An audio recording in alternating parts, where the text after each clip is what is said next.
What's up, everyone? Welcome back to the neighborhood. On this episode of the podcast, we're going to be talking about our top 10 games of 2023.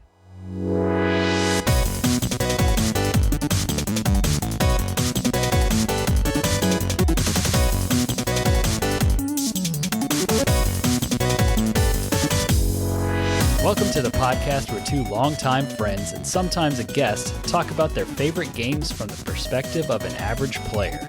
My name is Andrew Kimball. And I'm Dylan Wren, and we are your friendly neighborhood gamers.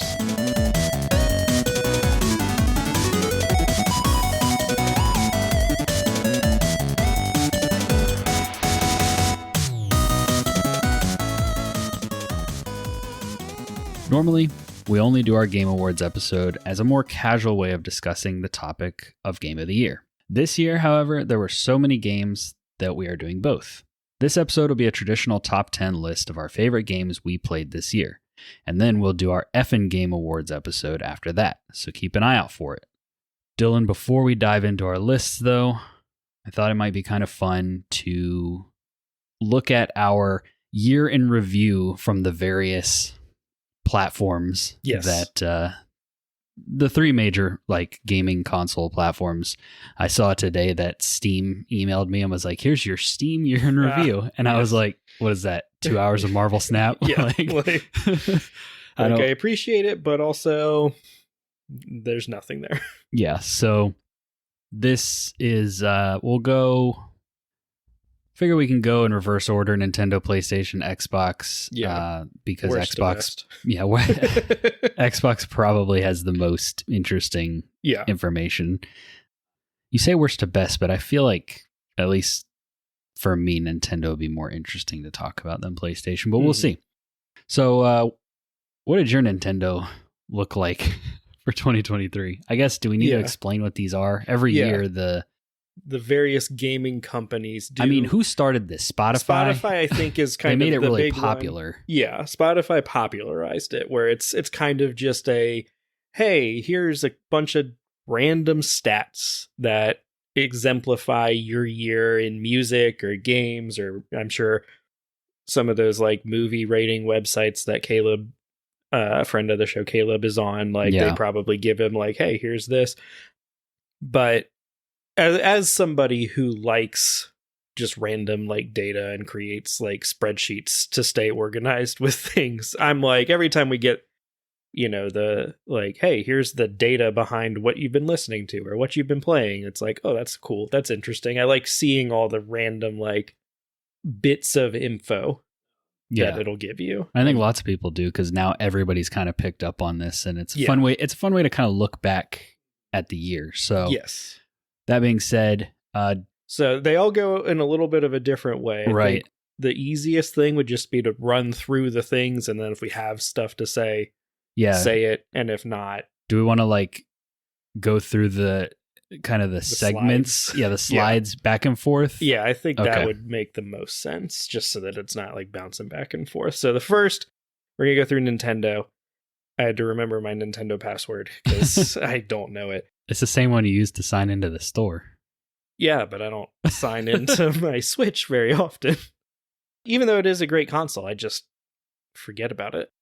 But the first slide is your first game of 2023, which is kind of interesting, I guess. Yeah. But mine was Monster Hunter Rise. Makes sense. It's Sunbreak? That was last year. Sunbreak came out last year. Okay. And I don't think it technically is DLC for Rise, so it's not a separate. Well, yeah, I just was kind of wondering if that's why you hopped in. Yeah, well, that, and there's a good chance that if I'm playing something on my Switch, it's Monster Hunter Rise. Yeah. Just because it's a fantastic game.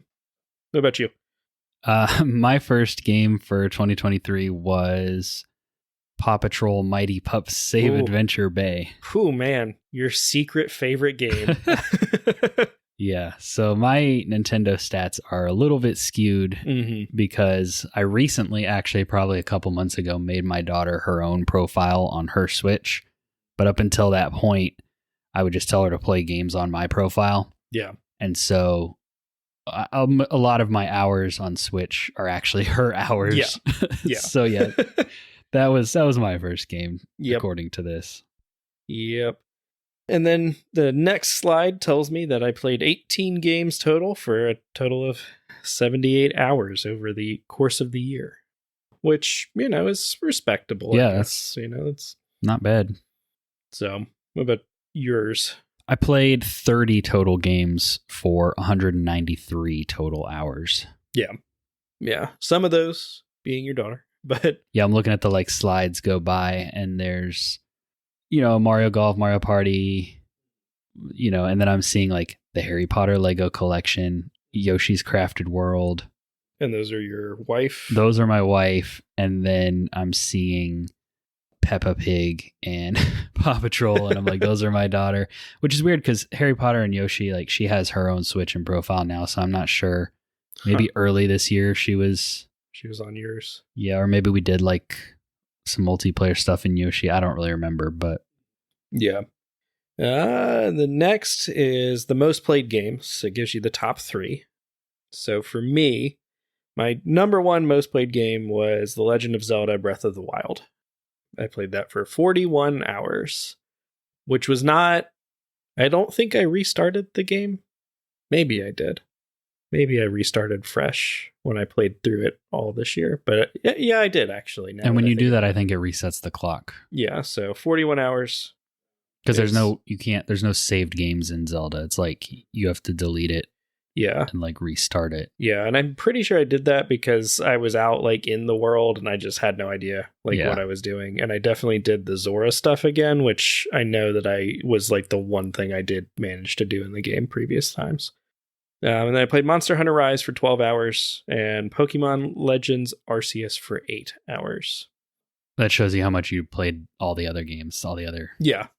Because that's how mine breaks down to. Out of 30 games, my most played was Tears of the Kingdom. I put 80 hours into it. Yeah. Then Paw Patrol for 38 hours. And then Super Mario Wonder for 14, which is pretty recent. And if that's the third most played, then all these other games that are on there, like Hades and Ender Lilies and a bunch of these, because Switch is kind of my indie machine. Yeah. So when I get into an indie game, I like to do it there. But those are all probably a couple hours here, a couple hours there. None of them were higher than 14, obviously. Yeah.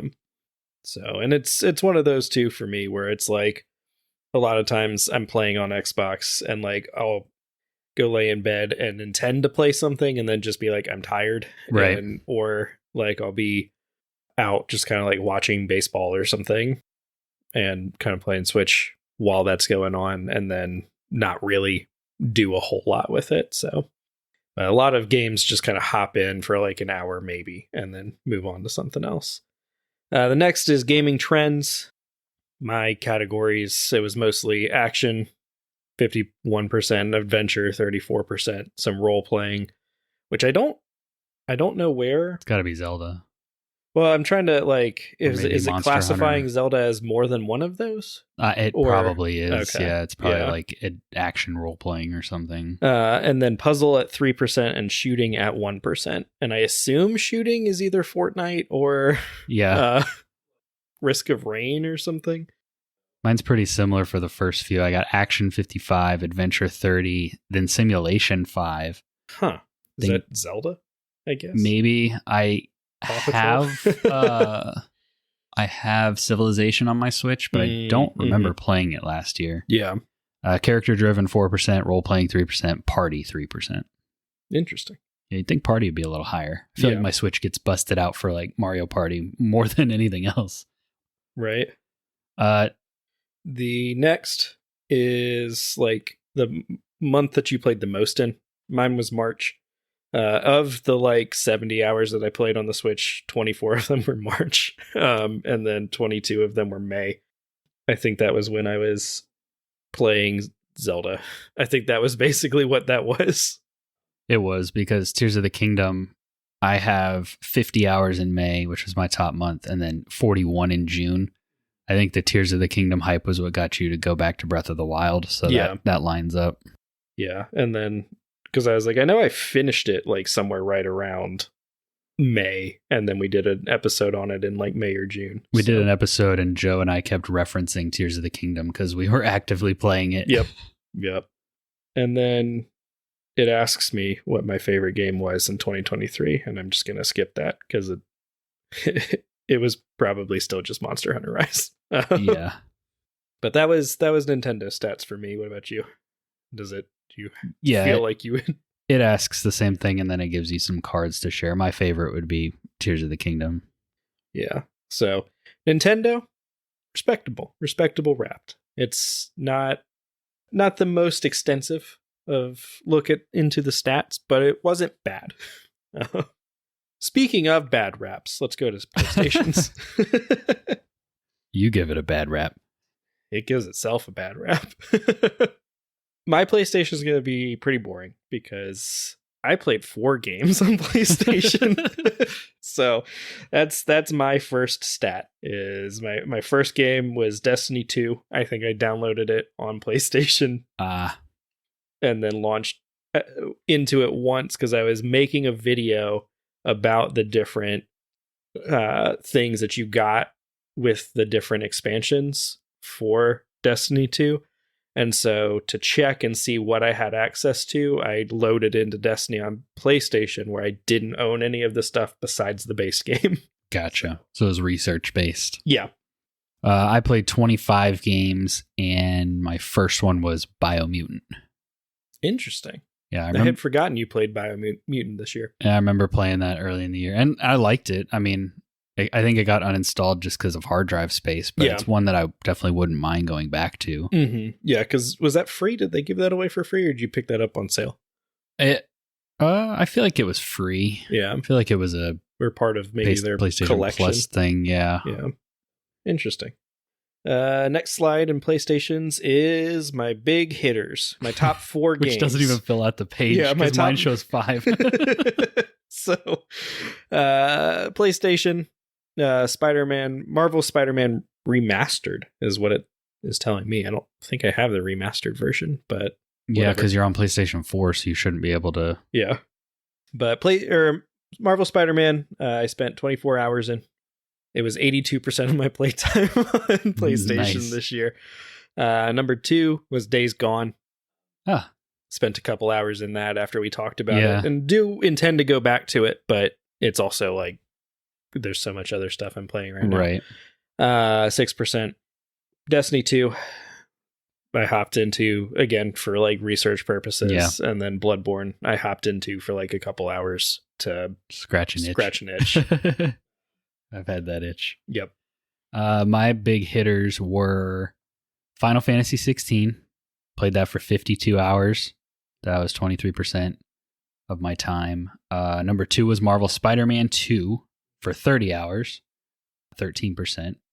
Number 3 was the original God of War, which was actually my brother-in-law played through that whole game. Like the 2018? Yeah. Okay. Yeah, the original, the first of the 2 recent ones. Yeah. Yeah. God of War. And then my number 4 was Baldur's Gate 3, where I have 25 hours. Nice. That was 11%. And then number 5 was God of War Ragnarok, which my brother-in-law started, but didn't have time to finish. I remember being in Disney and getting the PlayStation app giving me notifications that God of War was ready to play. I'm like, I see what he's doing. Because he was watching our dogs. Yeah. And he doesn't have a PlayStation, so he was trying to hit some of the games. And this is prior to, like, have you played the DLC? Did you jump into the... I have jumped into the DLC, but this came out first. Yeah. And I probably only put like 4 or 5 hours into that, a couple evenings. It's really good. It's like one of the things I'm actively playing. Yeah, but it's in the way that Hades is like story pushing it forward. God of War does the same thing. That's pretty cool. It's pretty cool, yeah. So what was your gaming style? My gaming style, the Thrill Seeker. You spent 93% of your gaming time on the edge of your seat following your goal no matter what the odds, which Spider-Man is just Spider-Man. That's all that is. So yeah. And I did spend a lot of time in Spider-Man swinging around picking up random backpacks and pigeons, so I don't know that I was necessarily on the edge of my seat for that, but Fair. I assume it's like you played action games, so here it is. Exactly. My gaming style was role player. I spent 39% of my game time, leveling up, completing fetch quests, and saving the world once again, which when you think I have Final Fantasy and Baldur's Gate. Yeah. So that'll do it. Let's see. Next one is... This one's very sad for me because it's like, let's look at what you got up to month by month.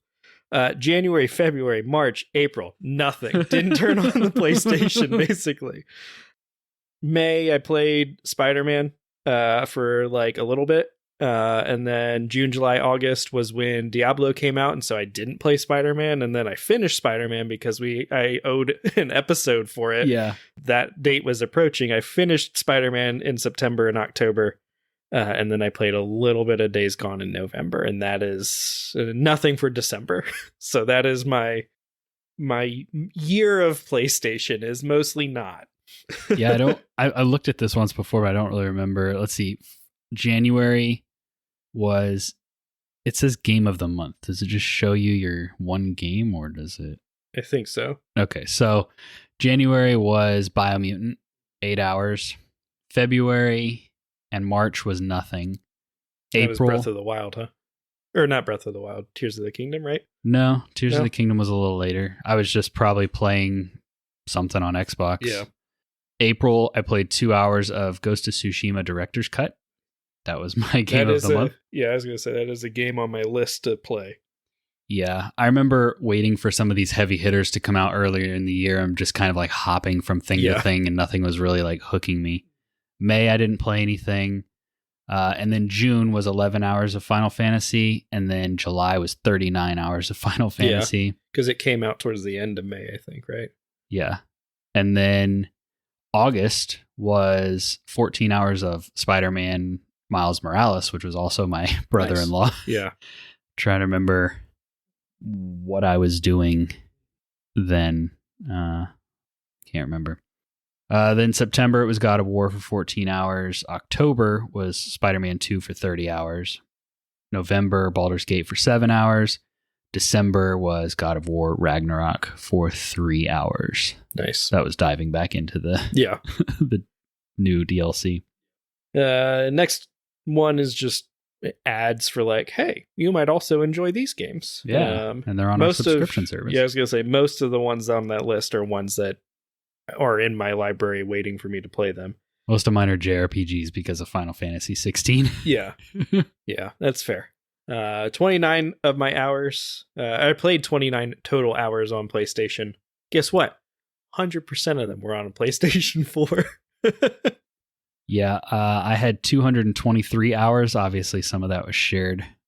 And then it says I spent 75.34% of game time playing 16 games on my PS5. Interesting. And then 24.6% on 10. Oh, it's PS4 games. Oh, okay. But not on a PlayStation 4. You were playing them on a PlayStation 5. Just backwards compatible. My favorite DualSense, and it shows me a picture of my controller, and it's like, that's just one of my two white DualSense controllers. I don't know which is which. So yeah, I guess that'd mean more if I had like a custom one, but yeah. Yeah. Mine just says, hey, you want PS5? They're available now. Let's see. I earned 60 trophies this year. Look at you. Now, most of that doesn't count because when I signed into Destiny 2, it read all of the achievements that I have earned. Nice. And so it just like pulled, like, I'd say probably about 20 to 30 of those are just Destiny 2. And the others are maybe a 1 or 2 in Days Gone, and the rest are from Spider-Man. Yeah. So 235 trophies for me, and 1 platinum, which was Spider-Man 2. Nice. I assume most of those are from me because a lot of the games that my brother-in-law played, I had already played through. So unless you just happen to randomly do something you didn't. Right. Like, he may have got like 1 or 2 here and there, but yeah. Let's see. Next one. My social style. I was the friend maker. Shout out to the Wait For It guys, because I think they're my friends now on PlayStation. I was the squad hero. I put in 1 hours with my squad. Nice. Which I don't even remember what that was. Maybe more. Maybe something with the Wait For It guys. Yeah. some Fortnite. Yeah, or Call of Duty beta or something. Yeah. And I earned one digital collectible. I don't really know what that Yeah, it's is. a really dumb system they have in their app. They do give you like avatar, and I think last year they gave you like a like background for your console or whatever, which it's very like, yeah, this is like not something I would pay for anyway. Yeah, so exactly. Like, and I'm probably not going to use it. So far, you don't even sound like much of a gamer. Let's hear where your real addiction lies. All right. So Xbox is laid out probably in my favorite way because it's all right there. It's a little bit shorter, but yeah, I think it covers. So the first thing, total time. So up until this point, I think I'm sub 100 hours. Xbox, 1,506 hours. Lord. What about you? On Xbox, I have 528 hours. Nice. So I think your Xbox time beats all three of my console times. Yes. Even with help from my daughter and brother-in-law. I was going to say, now your daughter did give you some points, but also the responsibilities you have probably take a little bit more time than she's putting in on that Switch helping you out there. Exactly. I played a total of 108 games, which honestly, most of those are probably like I hopped into it for like an hour maybe, and then was for like sure. done. I honestly don't even know where they get. I mean, they told me I played 95 games, and I'm like, that seems like a lot. Yeah. I'd be curious to see what that, like, a little more information on that stat. But yeah. I increased my gamer score 9,355 this year. Wow. Almost 10,000. Yep. You're so close. I was 5,980. Nice. I earned 483 achievements throughout the course of the year. I had 346. Nice. And I increased my rewards 15,445. I increased my rewards 48,625. Nice. Because I was using that Edge browser to search stuff for school. I was doing the like daily quest things, which they've nerfed that a lot. Neutered that a lot recently. So that's kind of frustrating. This might be like the last year that I get any substantial rewards from it. Because I was going to say 48,000, that's like almost $50. Yeah. Versus 15,000, which is $15. Roughly. Yeah, no, all that went towards the Cyberpunk DLC, Evil West, and Remnant 2, I think. Yep.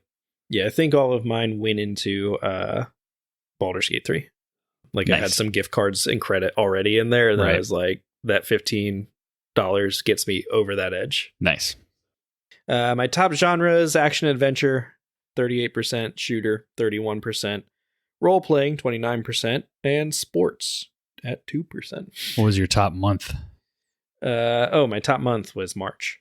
Mine was February. I don't know why. No idea. But mine was March because that is when Destiny 2 Lightfall, Destiny 2 Lightfall came out February 29th. So March, it was pretty much beat that campaign, do all the stuff. Yeah, and I don't remember what happened in February, but it's like I feel like I played more Xbox other months, but yeah. Again. I'm trying to think of what... I feel like something came out I was replaying The Witcher. Yeah. I was playing the next-gen Witcher update. Yeah, that makes sense. Okay.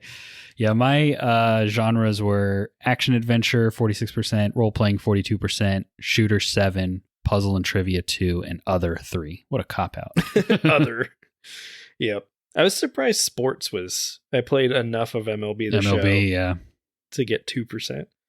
I am in the top 5% of players for hours played, top 5% for gamer score, and top 5% in achievements unlocked. I'm top 10% for hours, but also 5 for the other two. I think just because we've been on Xbox for so long, you see so many new people are constantly joining the platform, which brings the averages down. Yeah. And so when people like us, you have over 100,000 gamer score, and I'm like closing in on 100,000 just because we've been on the platform for so long. I think we'll always be in that top 5%. Yeah, for achievements and gamer score. for sure.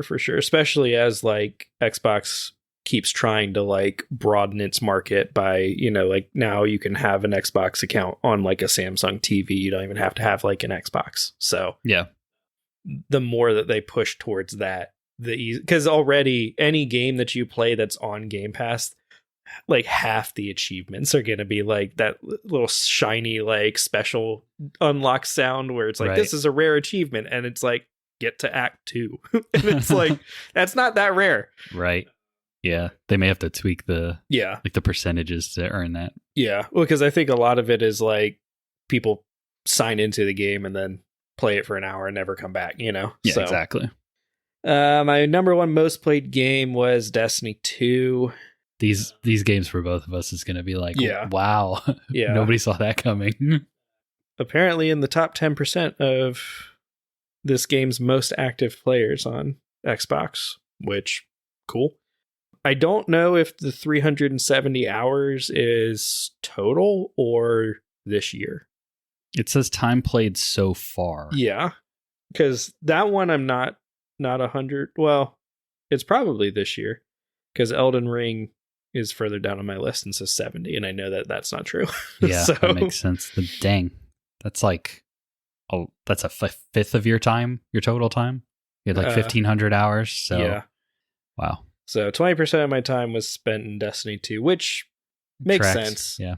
There's also a lot of time where like I just leave Destiny 2 game's running. just sitting there. Yeah. And I'm in space. I think you happened upon that several times when you were playing it at end of last year, beginning of this year, Yeah. where it was just kind of like you'd join in to my lobby and my character would just be like standing in the tower, not doing anything. And I'd be like distracted going and like doing something else or like eating lunch or something. So Yeah.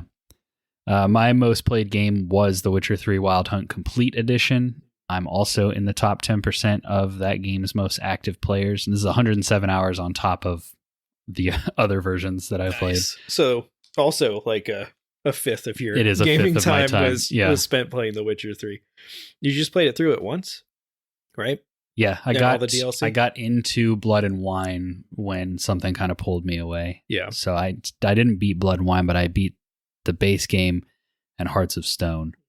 And then I had slowed down in Blood and Wine because I'm like less familiar with a lot of that content. And then I don't remember what something else pulled me away, probably Zelda or who knows. My number 2 game was Diablo 4. Top 15% most active players there. 186 hours of that one. So, which makes sense. It was basically like all of June and all of July. Yeah.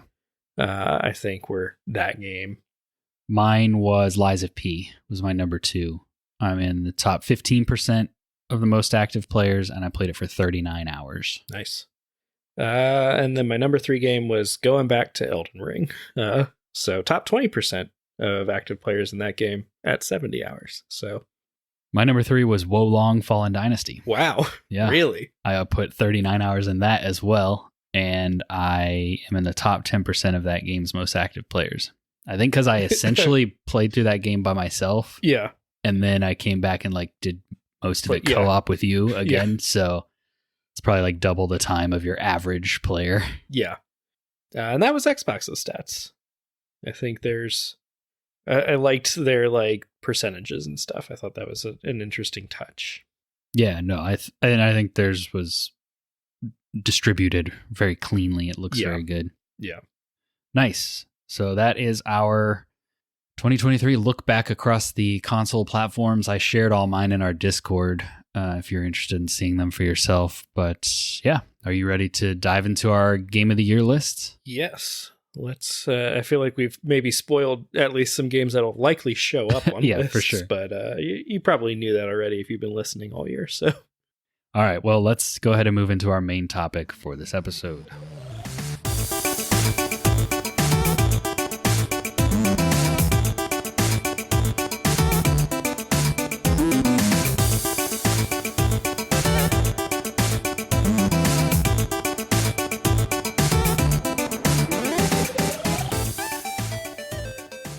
Number 10, Dylan, kick us off. all right.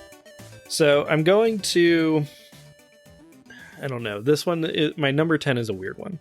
The game that is in my number 10 spot is Wild Hearts, with the caveat that Baldur's Gate 3 is not on my list because I've only had like a couple of weeks to play it at this point. But I've played it more than Wild Hearts, and I've enjoyed it more than Wild Hearts, but I didn't feel like I'm not out of Act 1 yet, so I didn't feel comfortable putting it on my list, really. And is that because of a time played thing, or because like when you beat it, you think it could earn a higher spot maybe next year, and so I save it for that? I am fully anticipating that this game will show up on my 2024 Game of the Year list in some form or fashion, and there's a really good shot it's number 1. So. I think mine, I spoiler alert, don't have Baldur's Gate on my list.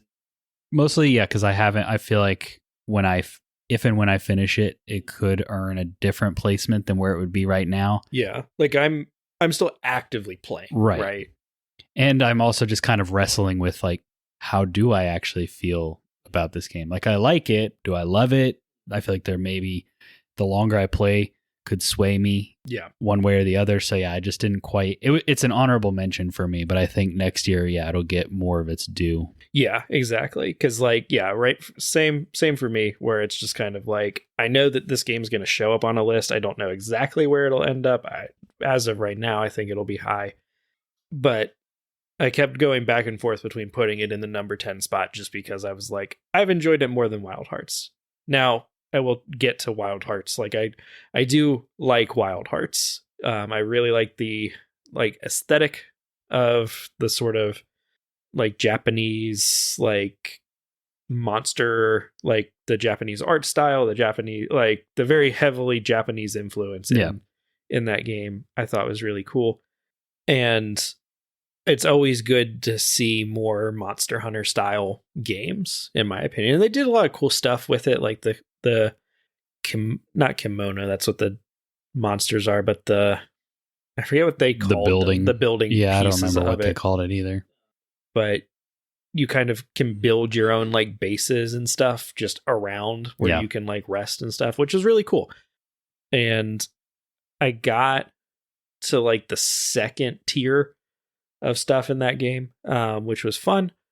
I fell off of it because I was playing something else. I think honestly I needed room to install something else on my Xbox, and that was eventually the game that got the axe. Yeah. So I do maybe going back and like playing some more of it, but I played enough of it to get a good idea of like what it was. I think the combat was pretty cool. It felt a little bit more hack and slashy, I guess, than some other games like than the Monster Hunter games. The Monster Hunter games feel like they have a little bit more weight to them combat wise, but I had fun with it, and I look forward to like finishing that game and playing some more of it.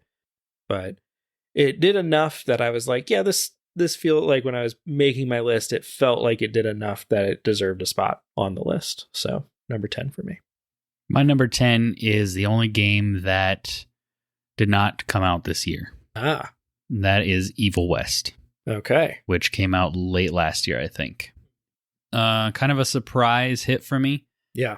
Just like I talked about on Neighborhood Watch, is just a big, dumb, fun AA game with a really, really satisfying, tight flow to the combat, which is what like probably 70% of the gameplay is. Yeah. Couldn't really tell you anything about the story. None of the characters were super likable, but the aesthetic and like the setting of the world and then the combat and everything was just super tight, super fun. Yeah. I did start to feel towards the end that maybe it was like getting a little long and they were like having to repeat enemies and just like add more of the big ones to make things challenging. But in general, just had a really, really good time with that game. Yeah. And that one was, I know we've talked about it on some of our like neighborhood watches and stuff. So just a good video game. Yeah, it was just a video game that I had a lot of fun with this year. What's your number 9? My number 9 is Cocoon. Made the list. Nice. Because some of that is there was a lot of sort of games as a service or like ongoing games that I played this year. And I was like, yeah, I'm not going to like put that on my list. You know, like I played a lot of Dead by Daylight and Hunt Showdown. Right. But this felt like those are games I talk about throughout the year, not necessarily something that I'm like, I need to put this on my list. So Cocoon, though, was a cool, trippy, fun little puzzle game. I'm not normally a huge puzzle game player.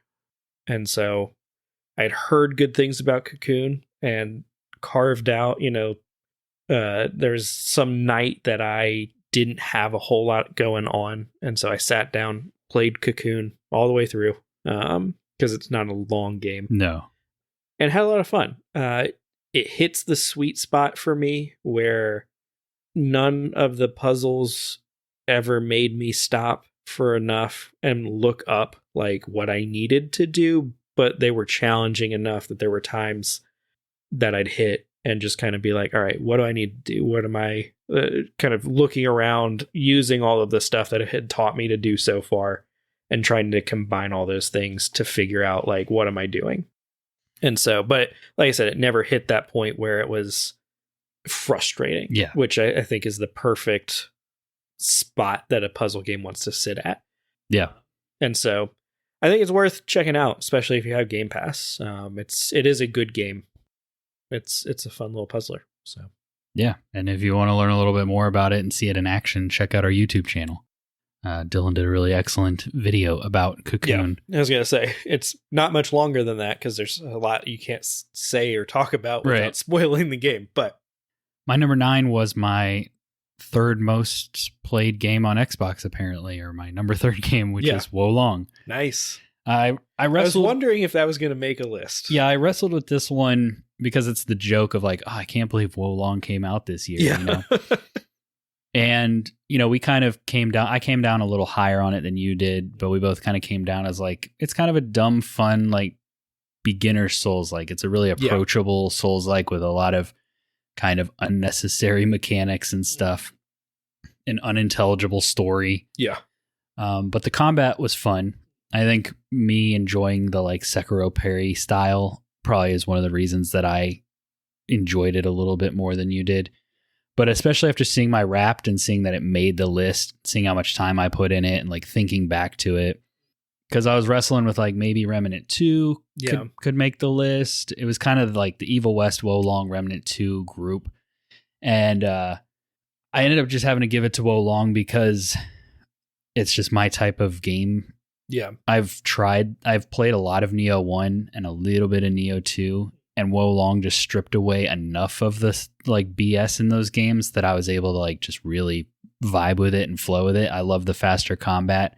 The co-op was really easy and fun to get into. Like they just did so much to make it a nice kind of breezy experience for one of those games. Yeah. And yeah, back early in the year, I don't remember how early it was, but maybe that's what I was playing in February. Yeah.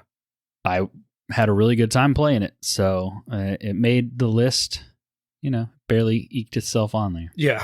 Yeah. And it was an interesting game. It did not make my list, but it was definitely in the contenders to potentially make the list. It just got eked out by games I enjoyed a little bit more. So the people who make Neo and Wo Long, what is that Team Ninja? That feels right. Yeah, I think it's Team Ninja. Yeah, Team Ninja made it. Next year they've got Rise of the Ronin coming too, right? Yeah. Which looks pretty cool from the trailer. It looks like PlayStation 5 exclusive, I think. But yeah, it looks like a more serious kind of game than a lot of what they make. Yeah. So, well, cool. What's your number 8, Dylan? My number 8 is The Legend of Zelda Breath of the Wild. My most played game on Switch this year. I know this is a game that came out in 2017. Mm-hmm. But I want to talk about it now. I didn't play it till this year, and it's going on my list this year. It's our show. We can do that. Exactly.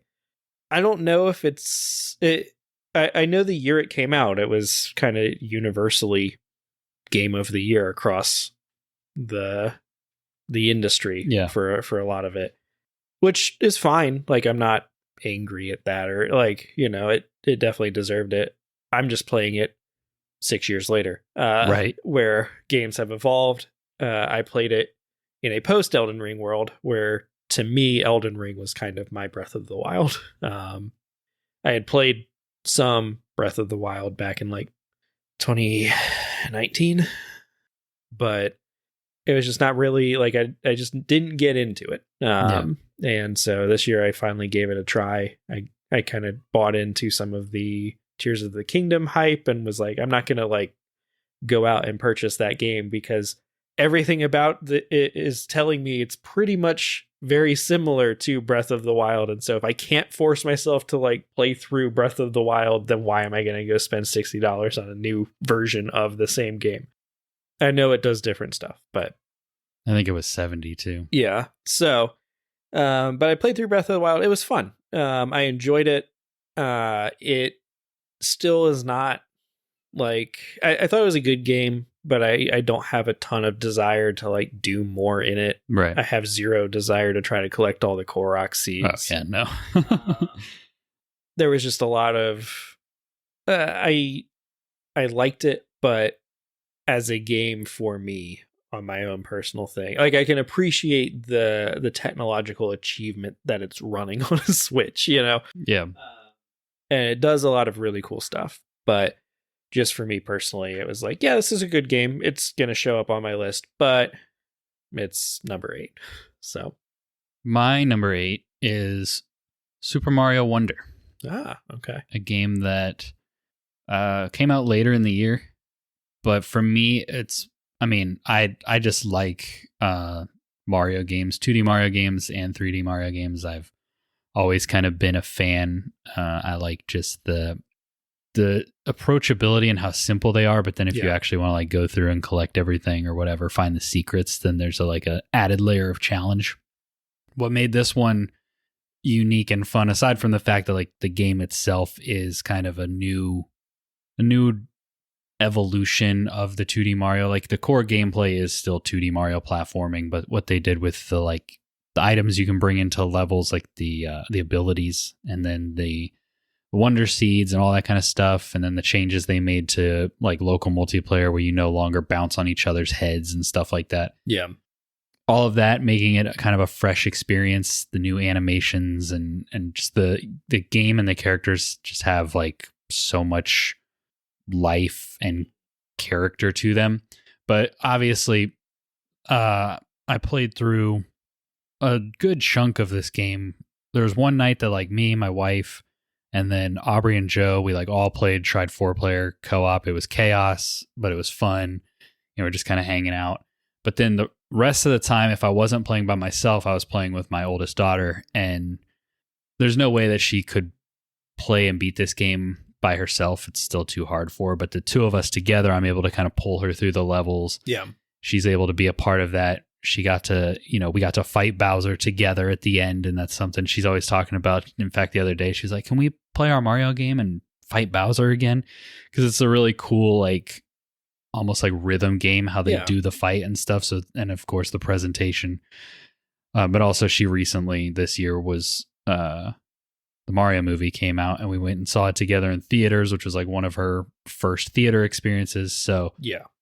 Obviously, this game has a lot of kind of personal family type stuff that I'm bringing in with it, but I still think it's a really fun, really well-made game. And if you like platformers, it's one of the best that I've played. So yeah, it had to make the list.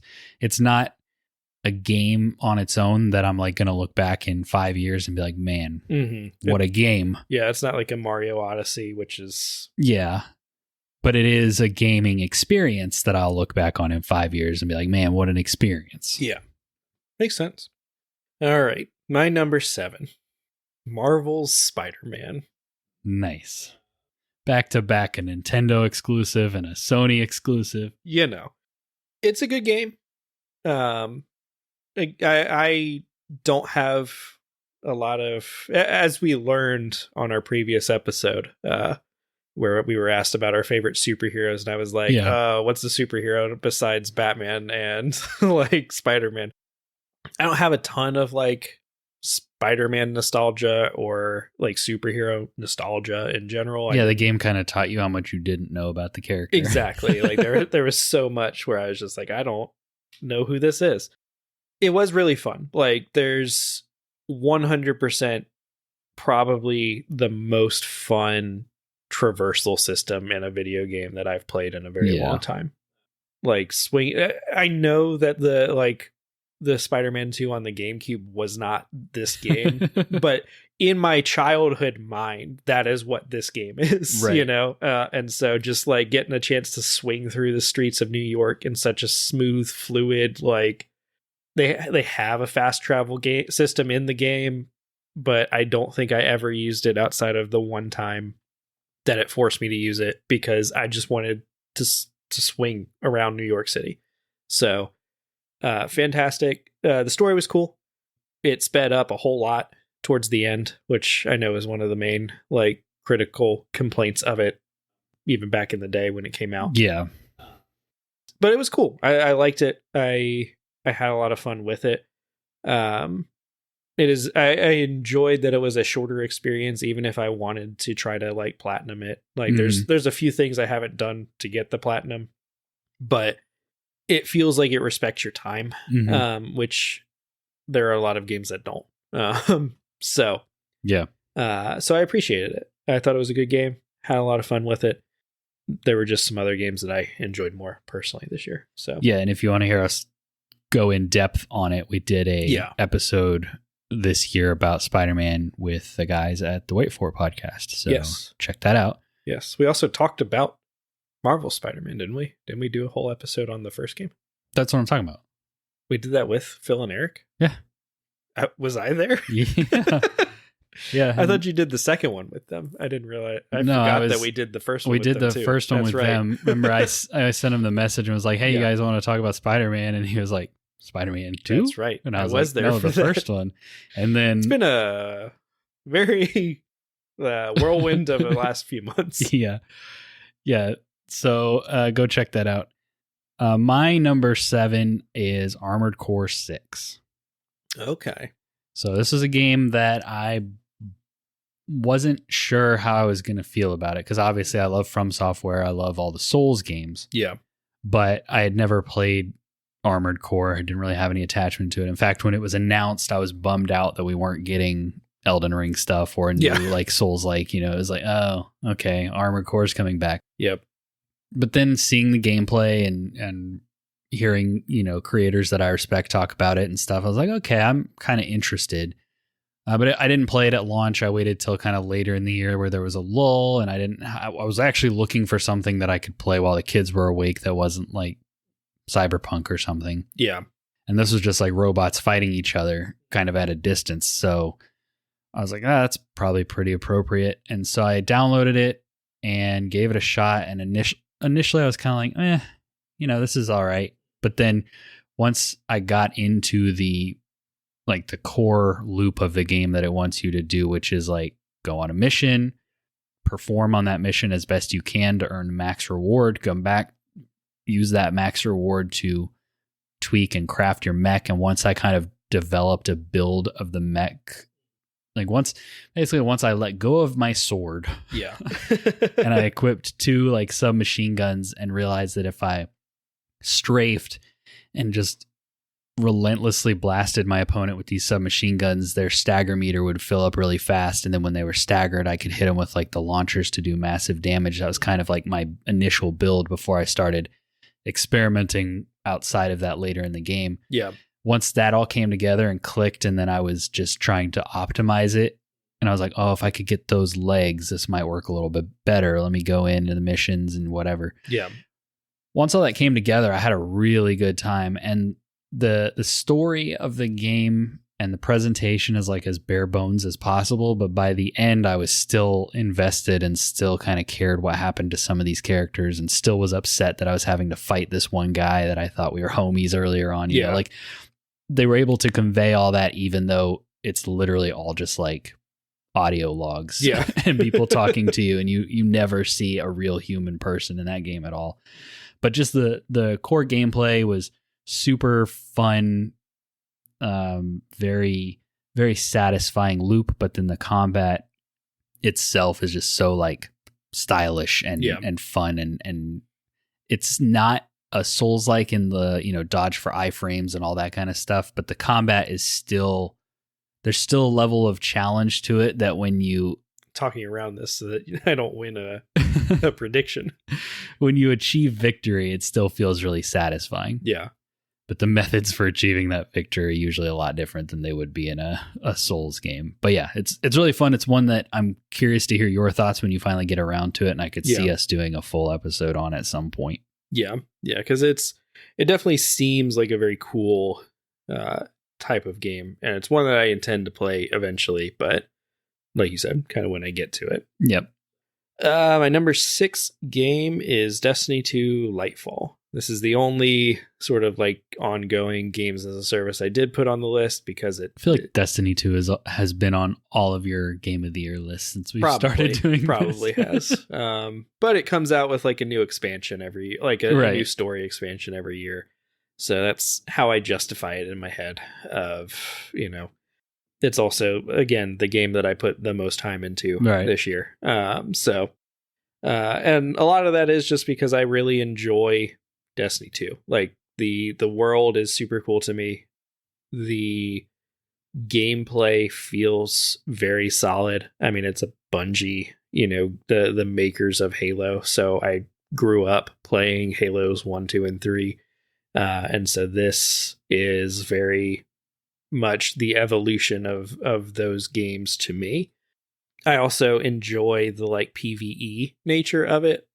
Not that I don't ever dive into some of the PvP stuff or whatever, but I just have a lot of fun, you know, doing the strikes, the raids, the dungeons, etc. You know, yeah, I enjoy the like, hey, do this other thing that's not just like dumping bullets into a boss. You know, like you've also got to split half your team, and you know, half of you have to go over here and stand, half of you have to go over here and stand, you know. So I enjoy that kind of stuff. I think it's kind of cool. Expansion itself was not the most interesting or best Destiny 2 has been. This year has been kind of rough for Destiny 2, between Lightfall coming out and not getting like rave reviews. Some of that I think is the gamers falling into the trap of like everything's always got to be better than the next, like the last one, and if it's not, you know, kind of that sequel thing, and if it's not, then it's a abject failure, and to me that is not the case. But also like Destiny's been struggling with just like keeping, like, to me, I enjoy sort of the routine of Destiny, but I guess I was in the like 5%, 10%. I guess the ones that are higher up in that percentage than I am, like the 2%, the top 2%, 1% of Destiny wants there to be more changes in the game. So they've been struggling kind of with some of that as well. Yeah. But for me, I enjoyed my time with Destiny. I still am enjoying my time with Destiny. They have the new season that has recently come out.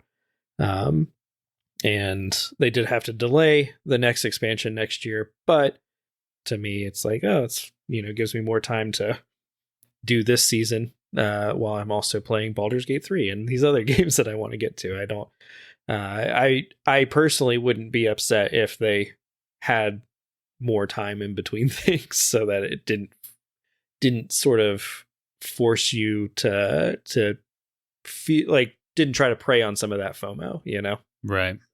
Yeah, the thought has crossed my mind to re-download Destiny. It just takes up so much space. It does. It's like 120 gigs or something like that. Yeah. I also like the idea that like if you re-downloaded it now, it would still be like the Dawning Festival, like the Christmas festival.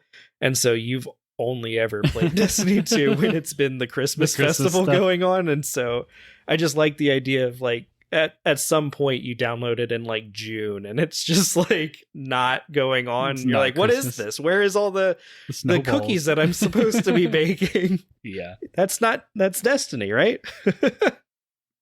Yeah. That would be kind of funny. My number 6 is Spider-Man 2. Okay. So Spider-Man 2, very anticipated game for me this year. I think that pretty much all of the tweaks to gameplay were super fun, super welcome, but really the story kind of let me down. Both Spider-Man 1 and Miles Morales had stories that got me emotional by the end, and this game really didn't do that, and I could see a lot of the beats coming. Yeah. They did surprise me in like how much I liked Kraven as a character, and like at least this interpretation of him. And obviously playing as both Spider-Man was really cool, and I'm a sucker for the symbiote thing. So like there was a lot of stuff it did right, but it didn't reach the highs of the first game for me. And they got to just quit messing with the characters' faces, because Peter looks ridiculous. Now MJ looks like off. There's something wrong with her face. I'm like, why do you guys... The character models were great. Why do you keep doing this? But no, really fun game. Just a little bit disappointing for a Super Spider-Man fan like me that it didn't end up higher on my list, but it's still a really excellent time. Obviously, I platinumed it. I had a ton of fun playing through it, and the moment-to-moment gameplay is as tight and as fun as ever. It's just really the story stuff didn't quite hit as hard as I was hoping. Yeah, which is, what I've heard about that game is kind of like, it's good, but especially to also, have it come out in a year filled with so many bangers. Yeah, exactly. So we're in top 5 now. Top 5. Kick us off. My number 5 is Sekiro, Shadows Die Twice. Very interesting. Yeah. I guess it was this year that it was this year that I played episode and everything. So, yeah. Okay, it makes sense. It was so early, I guess. Yeah, it was one of the early games that I played this year, I think, in like that gap between stuff coming out. Because I think I played and beat it before we started playing Diablo.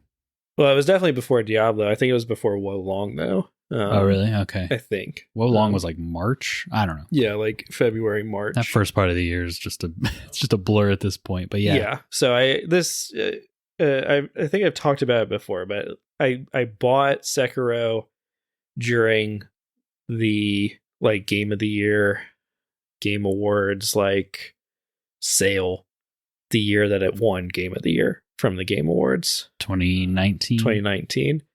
And so I tried to play it then, during that Christmas break area, fell off of it. And it has become tradition to try to play it again, Christmas break area, every year. And so this year I actually did it. I actually pushed through the frustration that I had and finally did end up beating the game. And it's good. I know better than Zelda, apparently. I did enjoy it better than Zelda. That is true. It's still my least favorite From Software game that I have played.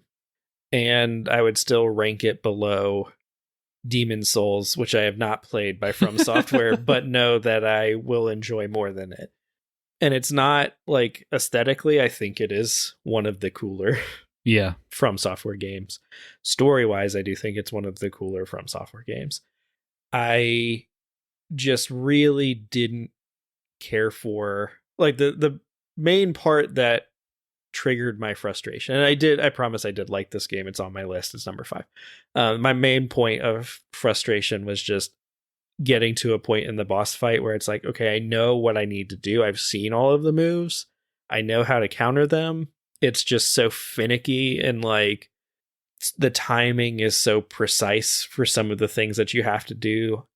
And towards the end of the game, the back half of the game, it's like if you miss a block or a parry, there goes half your health, And so it's very punishing. And so there were occasions where it would hit a point where I was just like, this isn't fun. I know what I need to do. I'm just not executing it.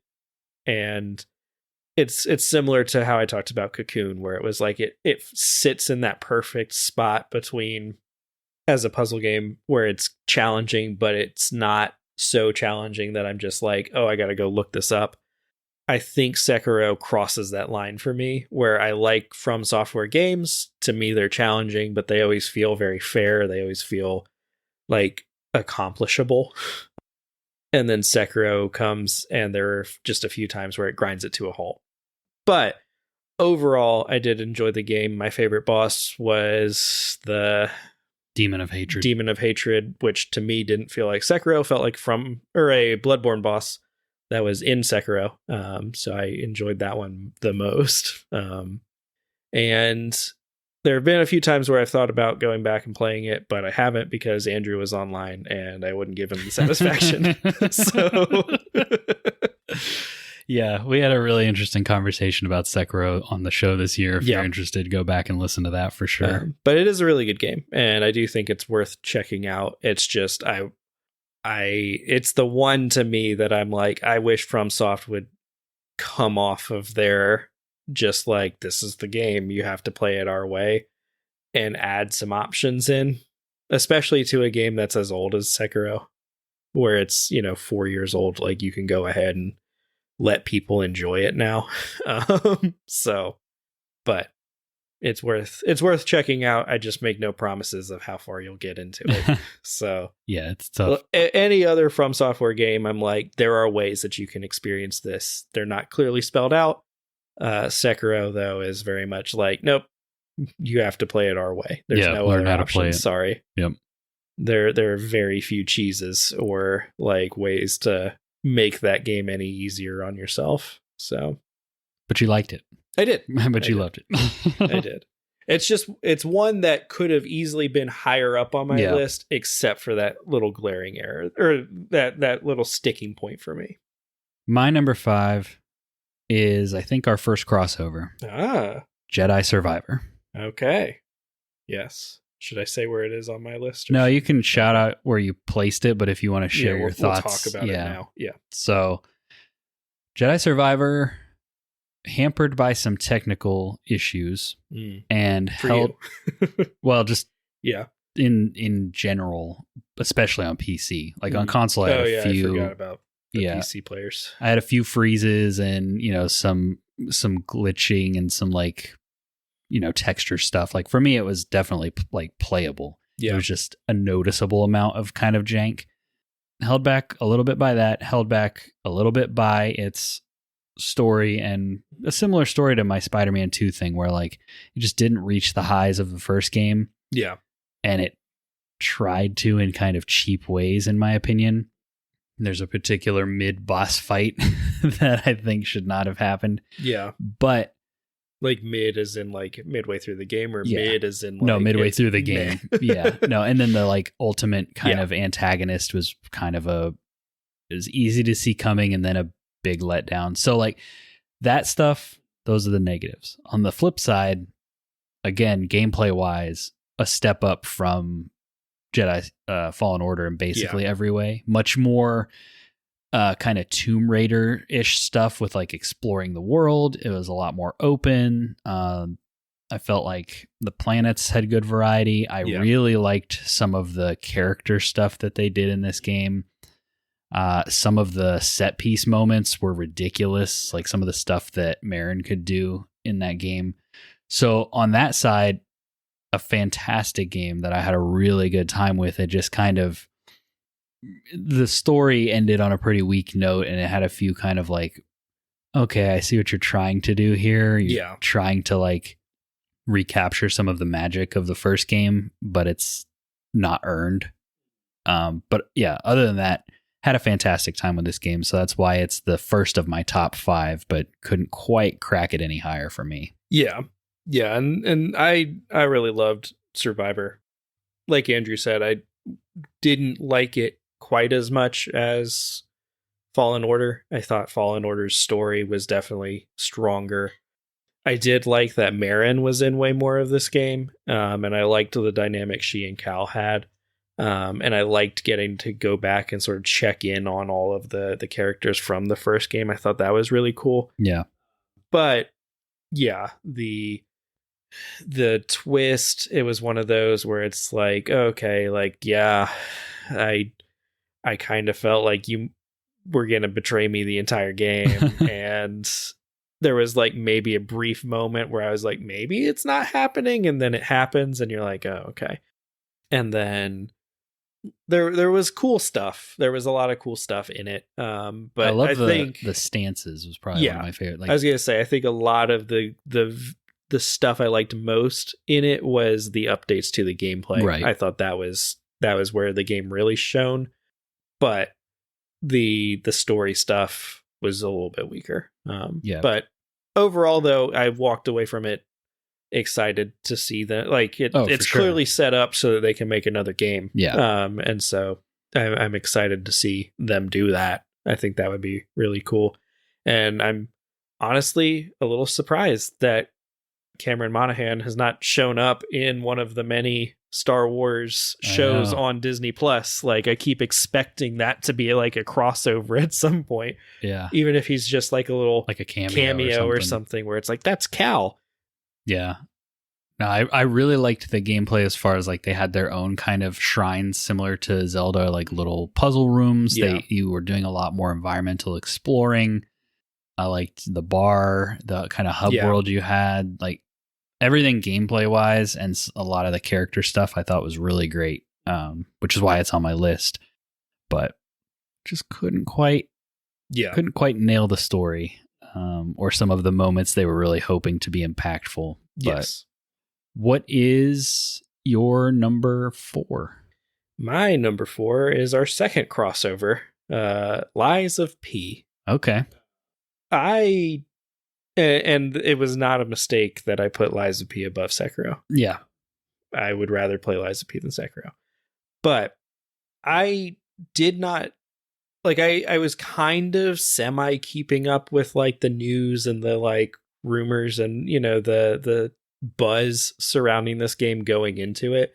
Like, I knew it was a Pinocchio robot, Bloodborne inspired Souls-like, but I kind of went in mostly dark. I was not following it as closely as you were. I didn't play the tutorial or demo or whatever. I just kind of went in blind, and I was shocked by how good it was.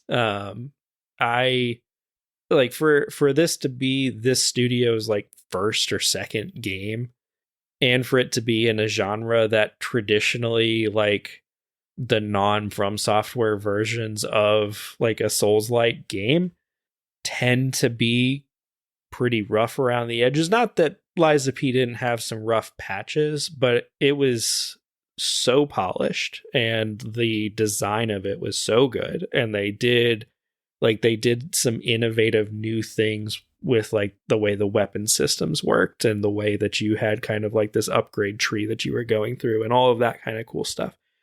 And so I walked away from it being like, wow, this was actually like a pretty mind-blowing experience this year. And cherry on top, free on Game Pass. That helps. Because it's number 4 on my list. I don't know that I would have played this game had it not been on Game Pass. Just because, not yet. Yeah, not yet. I would have picked it up on sale like a year and a half down the road or something, you know.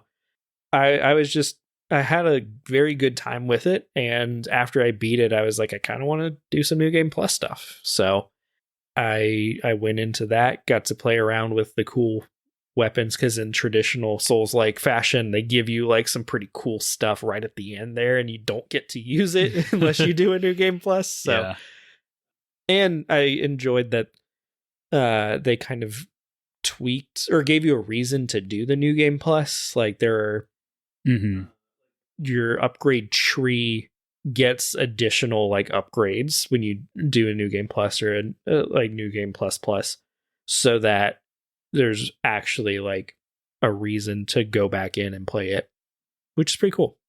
Yeah, I also had a really good time with this game. It's on my list a little further in. I also I played the demo and I watched some of the like pre-release gameplay and stuff, but again, didn't really know too much. But I had seen enough and played enough like not From Soft Souls likes that I could tell this one was trying to punch a little harder, was trying to be is trying to be FromSoft. Yeah. And I think this, out of all the kind of knockoff, that sounds bad, but like all of the Souls-likes that aren't FromSoft, this one understood the assignment the best.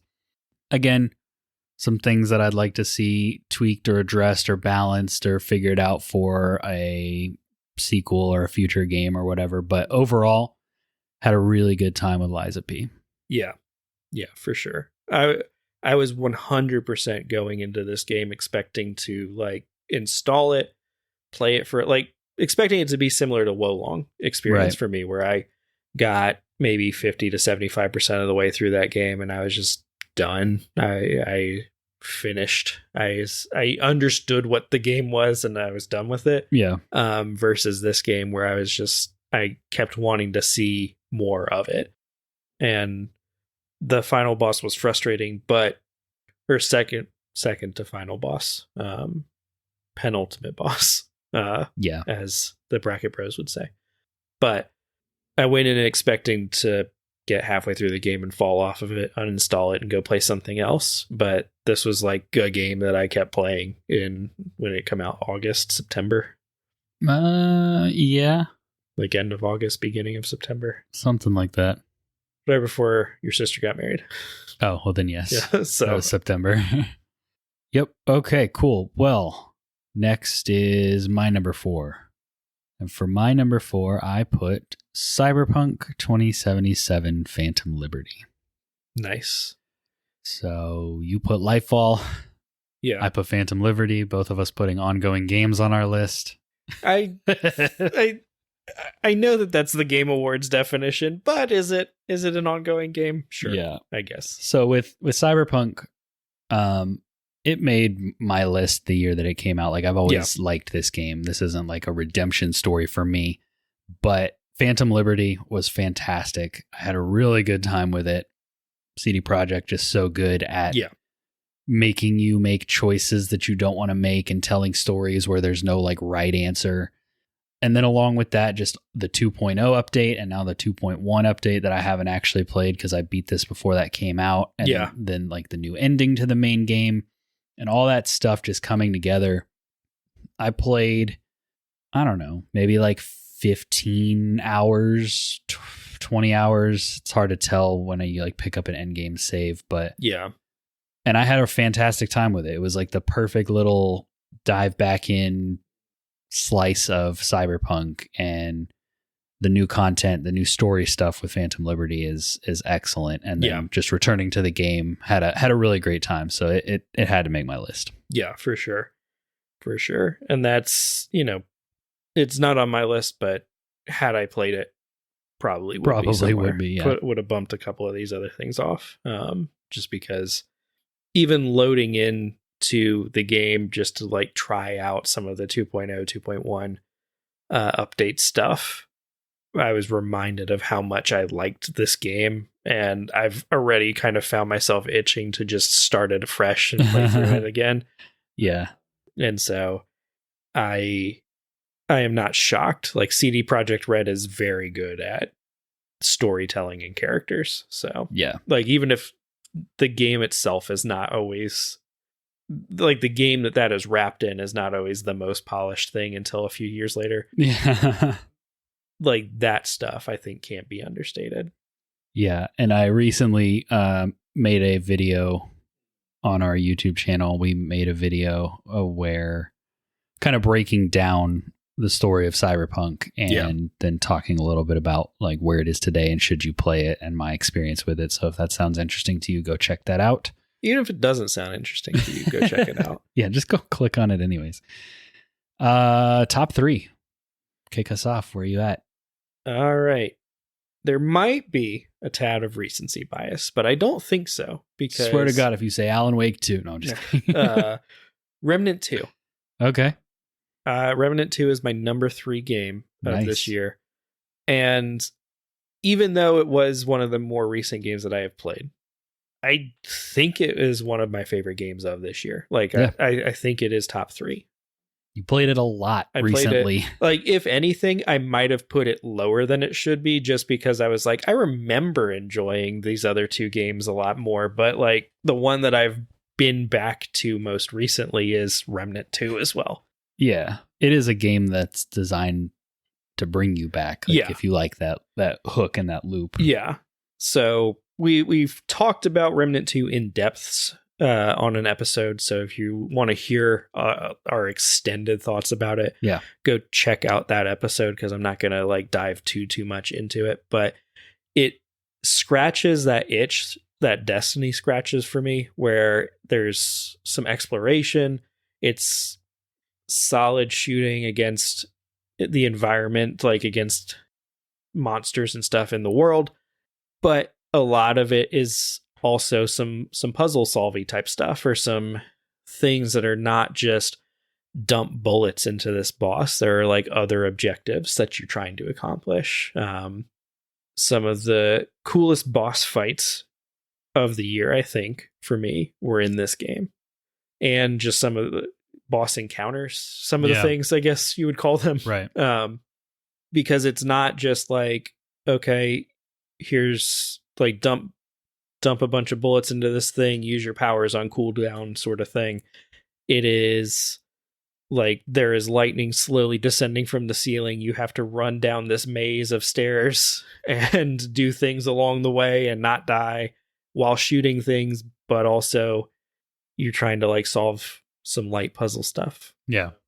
That to me like stood out as a very unique experience. I played and enjoyed the first Remnant, and I thought this one was a step up in pretty much every single way.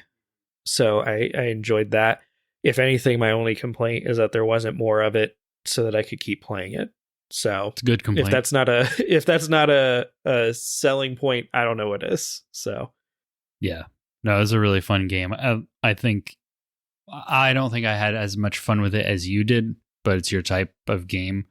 And I think I approached the recency thing and came out with a slightly different opinion than you, as far as like, well, I may play it some more and that might change it. And so I could see it coming back up next year if I keep playing it, but also it may just stay in that like 11 to 12 slot honorable mention where it is for me. But yeah, a really good game. We recently did an episode on it if you want to check that out. My number 3 is Final Fantasy 16, which I'm kind of a newcomer to the Final Fantasy series. Played 7 Remake, played 15, and 16 has a really, really strong opening that they released as a demo, and then it just kind of keeps going from there once you get into the main game. So basically the thing is that it was very obviously inspired by Game of Thrones, and then about halfway through the game it becomes a full-on like Final Fantasy game. And the thing that made this one different from past entries in the series, which they're all like a little different. Yeah. But this one was more of an action game in like its combat and how it worked. Whereas some of the others have been a mix of action and turn-based. Some have been straight up just turn-based. And so this was kind of a big departure. It was like the first M-rated Final Fantasy game, I think. So just a lot of things they were doing to try to set it apart and make it a unique experience in the series, and also a good jumping on point for people. And I had a lot of fun with it. I had a really good time playing it. It is a game of highs and lows, but the lows seem lower than they actually are because the highs are so freaking high. This is like one of the most expensive looking, impressive, crazy video games you'll ever play, because they turned the icons from the series into basically like these nuclear weapons that these countries have, and they're at war, and so they can just bust out these kaiju sized icons whenever they need to, and then they're fighting, and all that kind of stuff was just super visually impressive and fun to watch and fun to play. And then you would drop back down and go like help somebody find their lost husband who you know, fell asleep in the bushes or whatever, and it was like, oh, this is just normal fetch quest RPG stuff, but I just got done doing this insane thing that could not run on any last gen console.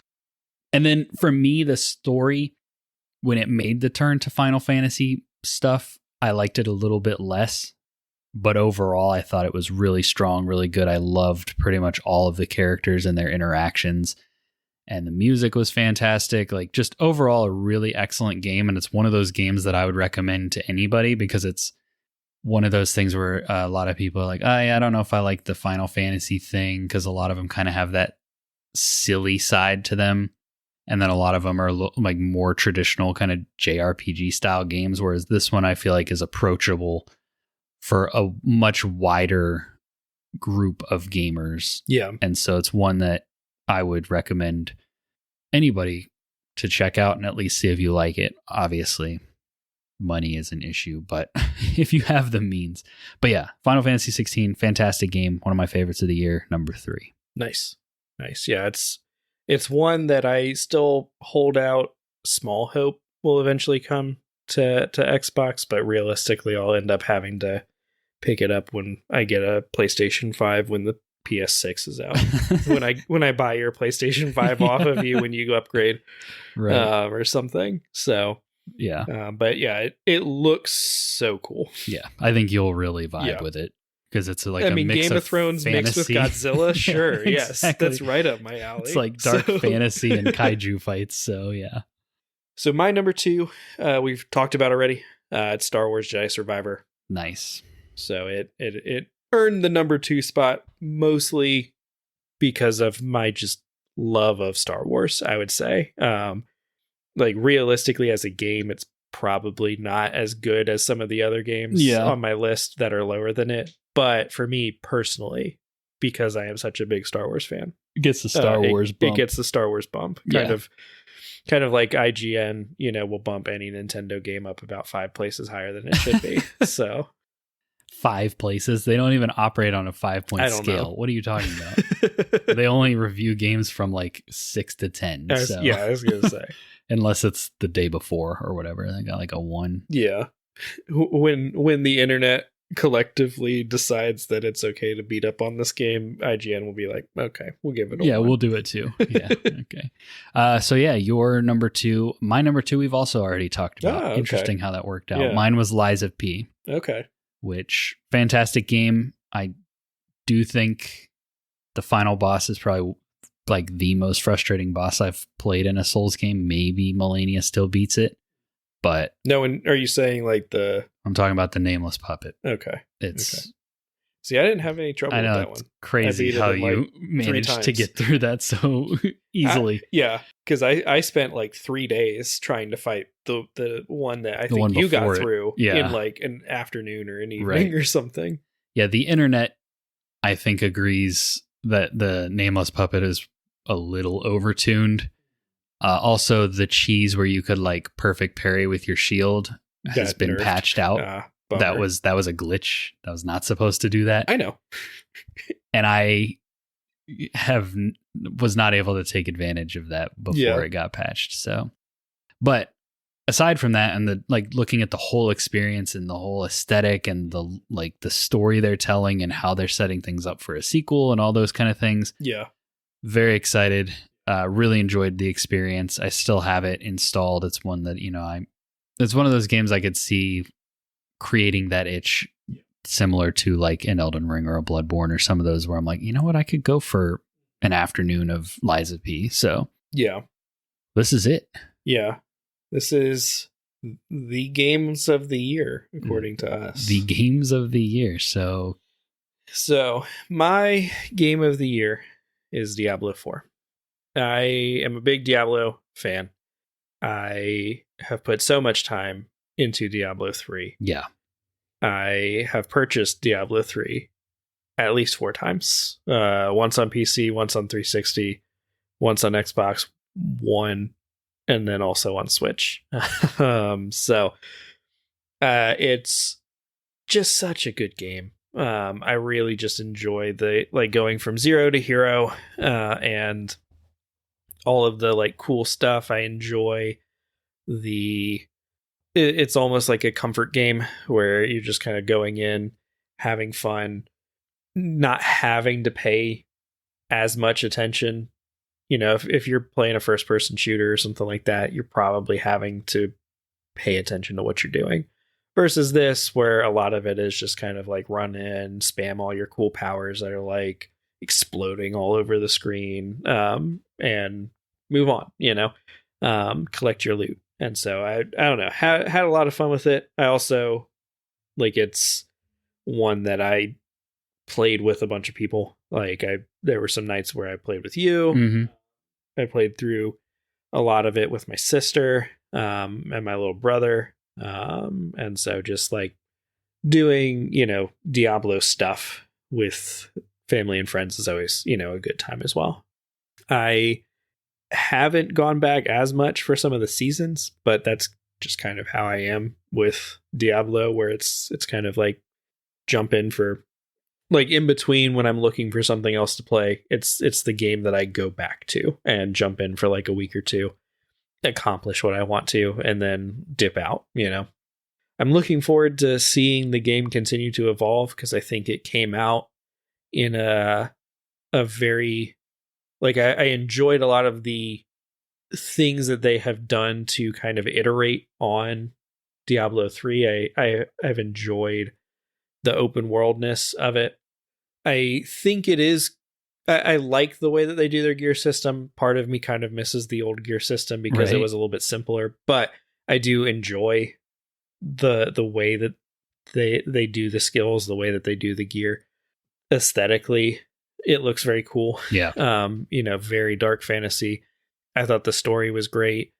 Probably wins my award for best cutscenes in a game this year. I don't know. That might be a category we add to, just because it's. Yeah. There were some. I mean, anytime you watch a Blizzard cutscene, honestly, right, you just kind of like, could we let them make like a high quality, high budget movie? Like, yeah, their cinematics, yeah. But I had a lot of fun with it, and Diablo 3 is a game, like I said, that I still play. It came out in 2012, I think, and so 11 years later, I'm still playing that game.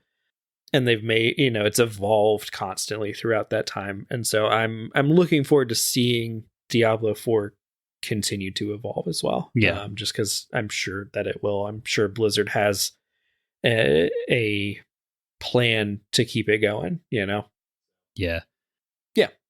Diablo 4 was the furthest and most I've ever got into Diablo games. So yeah. I'll give it that. I still ended up falling off of it eventually, but the aesthetic and then, just the presentation and everything they did to it was a lot to get me in the door. And I had fun with it when I was playing it, but just, it's not my preferred style of game. And so other things obviously came out and pulled me away, and I haven't gone back, but I wouldn't be opposed to going back and finishing it. It's just got to be kind of the right mood for me. Yeah.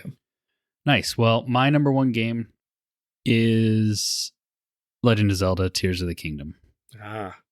The not too surprising pick from me, probably. I put a bunch of time into it this year. Had a really good time. I think I gave it an S when I did my episode on it with Katie Shesko.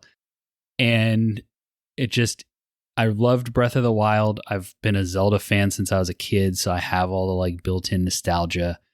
Breath of the Wild was like a really awesome breath of fresh air for me as a longtime Zelda fan. And then this game taking that formula and then just remixing it and adding a whole bunch of other like really kind of mind-blowing things that you're doing on a Switch, with the like 3-tiered world and with the obviously all of the things you can do with the Ultra Hand, and like the mechanic I think we might see get copied going forward. Like Breath of the Wild definitely influenced how video games were made afterwards, and I think the thing that you will see other games try to adopt in some way is similar to how the hang glider was in every game after Breath of the Wild.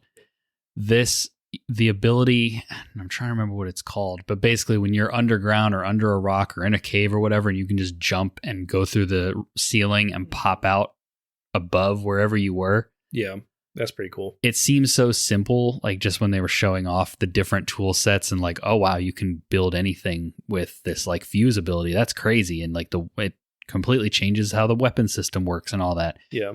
But really the one that was just like the best, biggest quality of life and most useful feature was it was called Ascend. Being able to ascend through stuff. It's like, it makes exploring and traversing that world so much easier and more enjoyable, because you could ascend literally from the bottom of the underground all the way to like the top of the highest mountain And it would be in real time, so you would have to watch Link like ascend through darkness for what felt like a minute, and then you finally pop out at the top.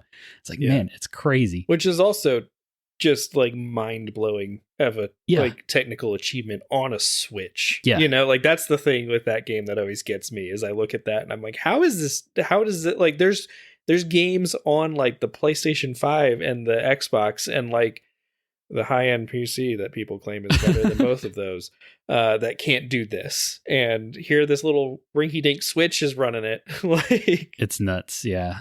And then outside of all the game and mechanical stuff that just kind of made it such an achievement, I loved exploring the world. I loved the little side missions and quests and side characters you meet. I loved revisiting because there's like a time jump. And so revisiting a lot of the characters from Breath of the Wild and seeing where they are now and what they've become and what they're doing to like lead their people or what they're, going through here. All that was fantastic. And then I thought the ending was a little long, like just it's kind of like Return of the King, where it's like, there's just a lot to the ending. Yeah. Yeah. But it has probably the coolest Ganondorf/Ganon fight maybe ever. Like that might be recency bias, but definitely one of the top that I've ever played. And some of the stuff they did with like the story and time travel and how they present it all and how it all comes together and wraps up was just really, really cool, really satisfying way to end it. And it had a really strong ending in a year where I feel like a lot of the games I played didn't really stick the landing on endings and story.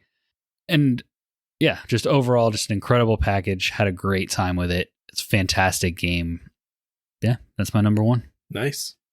Both solid choices. So yeah, we did it. We reviewed our year according to the consoles, and we gave our top 10 games of the year. So I also wrote up a blog post about this that the Offshore Games Cast guys put together on their website. So if you want to go check that out, definitely do that. There's a lot of people in like our indie podcasting gaming community that contributed to that post that they pull together every year. So definitely give that a look. Our next episode coming out next week will be our game awards, where we're going to award different categories that we make up and give awards out to different games. So it's an opportunity for us to talk about games that maybe were not objectively the best or our favorites, but we can give them some sort of a silly award or maybe a cool award. And some games that we talked about today will make that list, but also there will be some games because there's a lot of good games that came out this year. It's hard to boil it down to just 10. But yeah, I think that's about it for housekeeping. I mean, the usual stuff. Check out our YouTube channel, hop in our Discord, and come hang out with us. But other than that, is there anything else you want to add, Dylan? No. If you do hop in our Discord, maybe feel free to post your list of your top 10 games of the year, top 5, top 3, whatever. Yeah. Let us know what you think of our list. Let us know what your list is. Yeah, good call. Nice. Well, that has been our Game of the Year lists for 2023. Stay tuned next week for our Game Awards. And then I think after that is our predictions recap that we did. So a lot of fun content on the podcast right now. Yeah. But that does it for this one. We will catch you on the next one.